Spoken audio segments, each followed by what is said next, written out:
Bonjour chers supporters, et bienvenue dans cette analyse d'avant-match entre la RDC et le Sénégal. Ce n'est pas une simple rencontre, c'est un chapitre brûlant du grand livre du football africain. Ce match est particulier, car l'une d'une grande nation de football, ou encore je peux dire, une des meilleures sélections des 10 dernières années pourrait voir ses habitudes de prétendant à la qualification pour la Coupe du Monde remise en question. Le trône vacille, et Kinshasa pourrait bien être le lieu où l'histoire décide de tourner la page.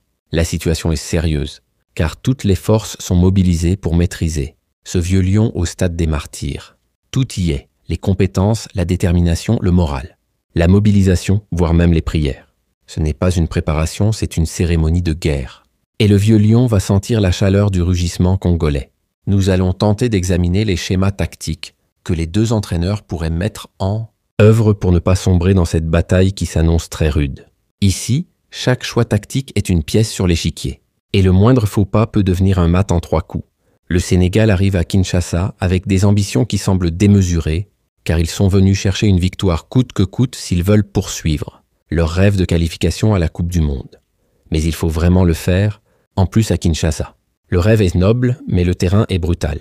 Et Kinshasa ne distribue pas de cadeaux, surtout pas en septembre. Cependant, alors que le Sénégal arrive avec ses ambitions que je juge excessives, il est important de noter que l'approche du match est très différente de ce que pensent les supporters sénégalais, car la RDC n'est plus une proie facile depuis un certain temps. Le léopard n'est plus une cible, il est devenu le chasseur. Et les lions feraient bien de réviser leurs cartes. Les déclarations des joueurs sénégalais et de leur entraîneur sont compréhensibles, car aucun joueur ou entraîneur n'oserait déclarer devant les caméras qu'ils s'attendent à perdre. La langue diplomatique du football. Mais le terrain, lui, ne ment jamais. Même les joueurs ou l'entraîneur de Melbourne City feraient de même en prétendant à une victoire même face à une équipe comme le Real Madrid.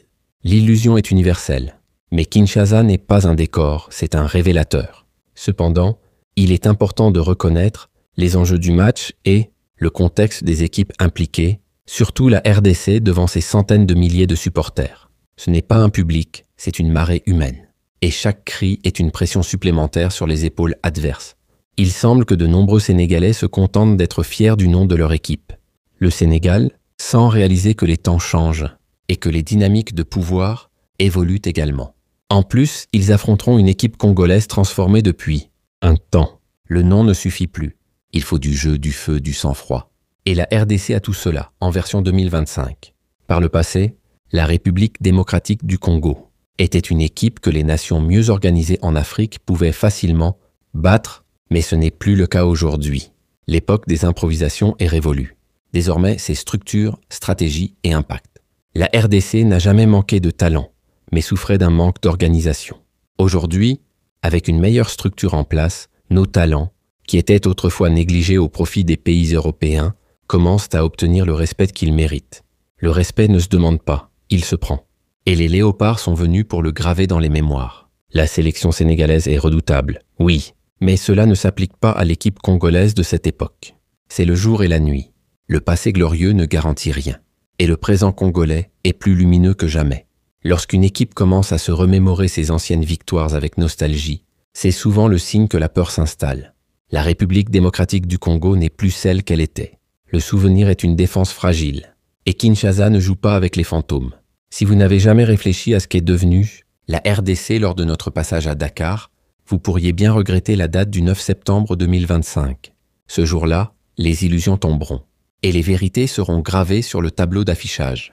Si vous pensez venir à Kinshasa en espérant une victoire incontournable, alors vous êtes complètement dans la confusion. Ce n'est pas une confusion, c'est une erreur stratégique. Et elle pourrait coûter cher, très cher. Même les analystes qui affirment que le Sénégal est une grande équipe pourrait réussir à avoir la qualification, même à Kinshasa devant le public congolais. C'est normal sur papier, mais pas sur la réalité. Le papier ne transpire pas. Le terrain, lui, ne ment jamais. Et à Kinshasa, les statistiques fondent sous la pression populaire.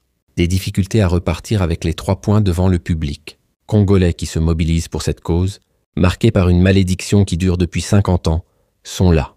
Ce n'est pas un match, c'est une libération. Et les léopards ne jouent pas seulement pour les points. Ils jouent pour l'histoire. On dit que tout est possible dans le football, comme le soulignent les 3 résultats. Victoire, match nul ou défaite.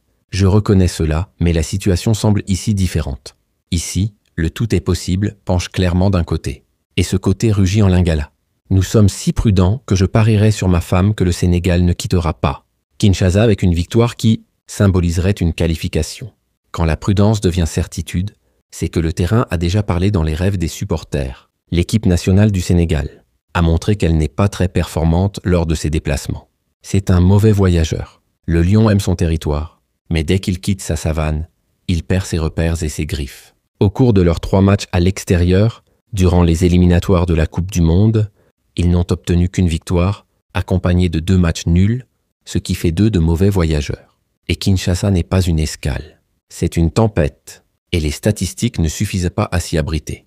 À présent, après leurs 2 matchs nuls au Togo et au Soudan, et considérant que des équipes comme le Togo parviennent à se battre efficacement contre des adversaires moins bien classés, il est difficile d'imaginer comment ils se comporteront face à une équipe aussi solide et bien structurée que la RDC. Si le Togo les a freinés, la RDC va les renverser. Car ici, le collectif est une machine bien huilée. Si pour de nombreux Sénégalais, se rendre à Kinshasa signifie être en mesure de battre la RDC, alors cela témoigne d'une certaine méprise. Le nom ne suffit plus. Il faut du jeu, du cœur et une résistance à l'ouragan congolais.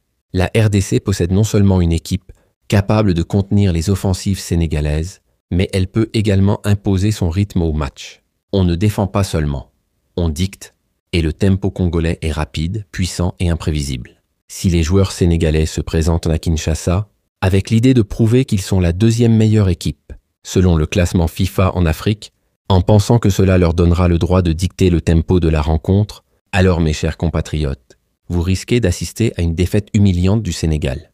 Le classement FIFA ne protège pas des tacles de Wan-Bissaka, ni des frappes de Wissa, et le stade des Martyrs ne reconnaît que le mérite du jour. La RDC possède une défense que l'équipe sénégalaise devrait analyser attentivement pour trouver des moyens de la contourner.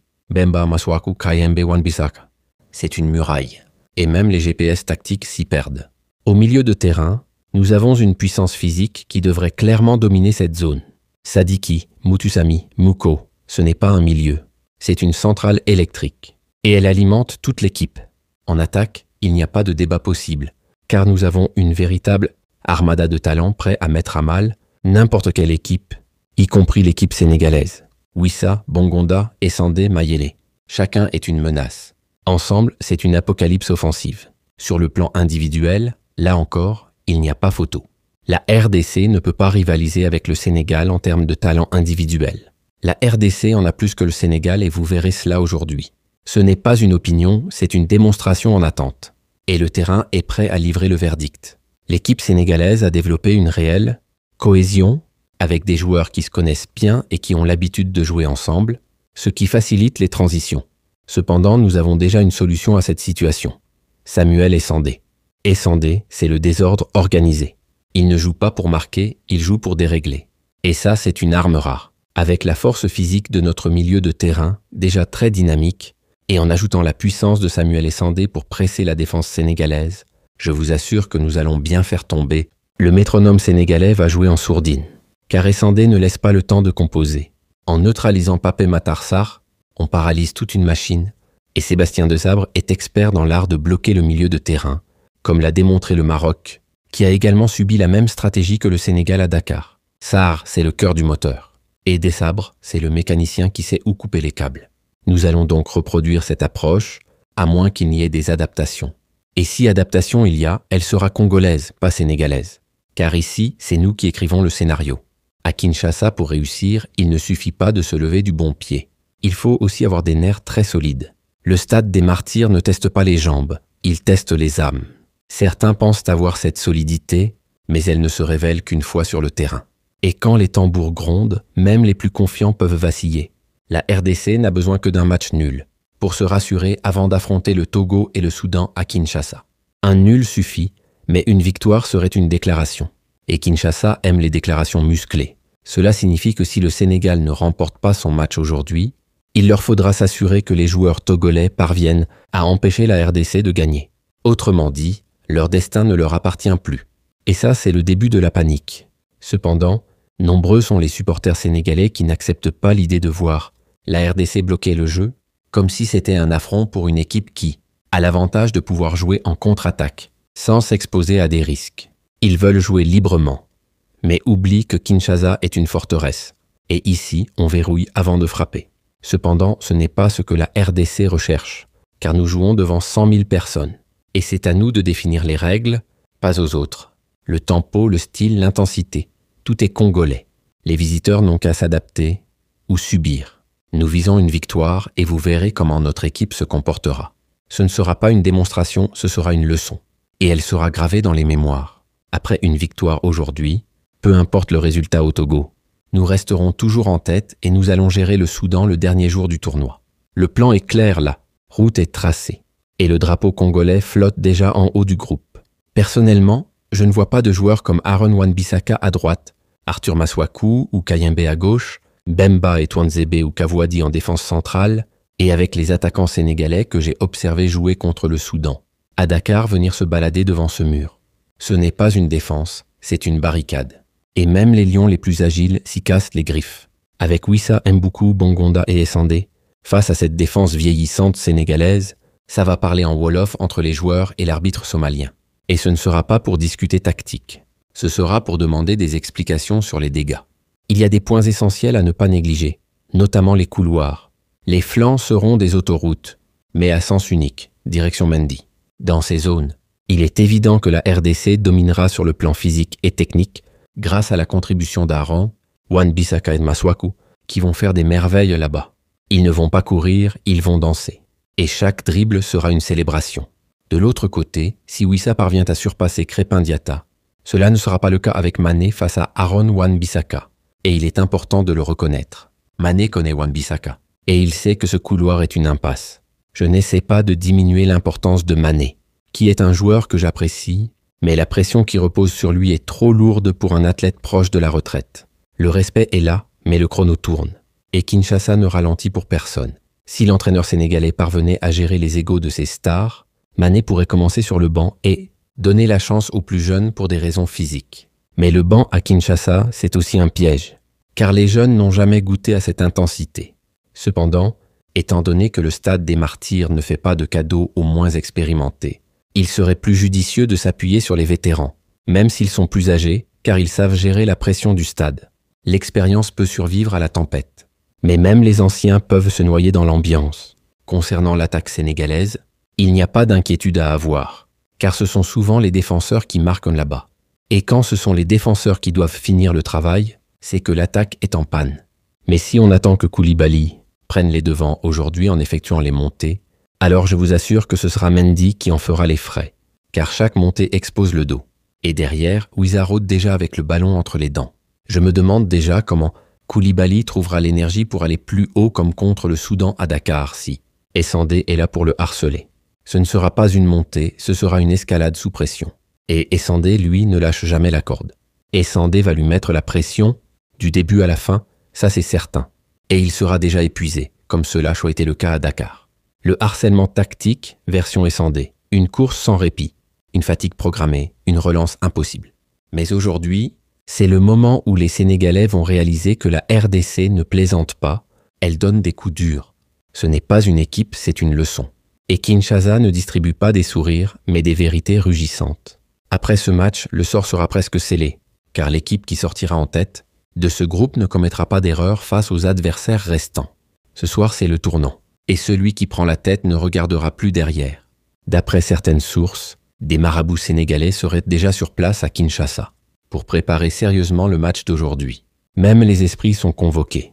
Mais Kinshasa, c'est un terrain où seuls les crampons font des miracles. Quant à la magie noire dans le football, je ne sais pas si cela existe vraiment. Mais ce sont surtout les joueurs qui sont les véritables magiciens sur le terrain. Et aujourd'hui, les baguettes seront congolaises. Les dribbles, les frappes, les tacles. Voilà la vraie sorcellerie. Mobutu avait tenté sa chance en envoyant des féticheurs à la Coupe du Monde avec le Zaïre, mais comme les joueurs n'avaient pas réussi leurs enveloppes, ils ont refusé de performer. Les féticheurs n'ont rien pu faire. Et le résultat fut de 9 buts encaissés. Moralité. Sans motivation, même les gris-gris se taisent. Le football, c'est d'abord une affaire de volonté. Alors, comptons sur nos joueurs, rien de plus. Même si les Sénégalais viennent demain avec des féticheurs au stade, l'histoire sera différente. Le stade des Martyrs ne reconnaît que le talent, la sueur et le courage. Le reste, c'est folklore. La RDC a longtemps voulu mettre fin à cette malédiction, Et aujourd'hui, nous avons l'opportunité de le faire. Ce n'est pas juste un match, c'est une délivrance. Et les Léopards sont prêts à rugir pour l'écrire. Pour ceux en RDC qui pensent que Bissaka aurait dû rester chez lui, nous avons Kalulu. Je pense que vous comprenez que les niveaux de jeu sont très différents. Kalulu est excellent, mais Bissaka, c'est une autre galaxie. Et aujourd'hui, il va le prouver. Aujourd'hui, vous verrez comment Bissaka va gérer les attaquants sénégalais, et vous comprendrez qu'il y a des niveaux de compétences très élevés et d'autres plus moyens dans le football, et Bissaka fait partie des meilleurs. Il ne défend pas, il efface. Et quand il verrouille son couloir, même les plus grands cherchent la sortie. Quoi qu'il en soit, le stade est complet, pas besoin de traîner là-bas. Trouvez un endroit sûr pour suivre le match à la télévision, car la sécurité sera maximale. Kinshasa est en ébullition. Et ce soir, même les murs vont vibrer. Mieux vaut être bien installé pour ne rien rater. Merci à tous, demain nous ferons une analyse pour célébrer notre qualification presque assurée. Je vous le dis franchement, c'est une certitude. Nous finirons premiers après cette journée. Ce n'est pas de l'optimisme, c'est de la lucidité. Et demain, ce sera la fête, avec statistiques à l'appui. Alors, rendez-vous demain pour analyser l'actualité. Préparez les tambours, les punchlines et les sourires. L'analyse sera savoureuse. Merci, chers supporters congolais et sénégalais. Je sais d'autres vont avoir les cœurs, brisés en 1000 morceaux, mais c'est ça le sport. Allez les Léopards, la qualification ou rien.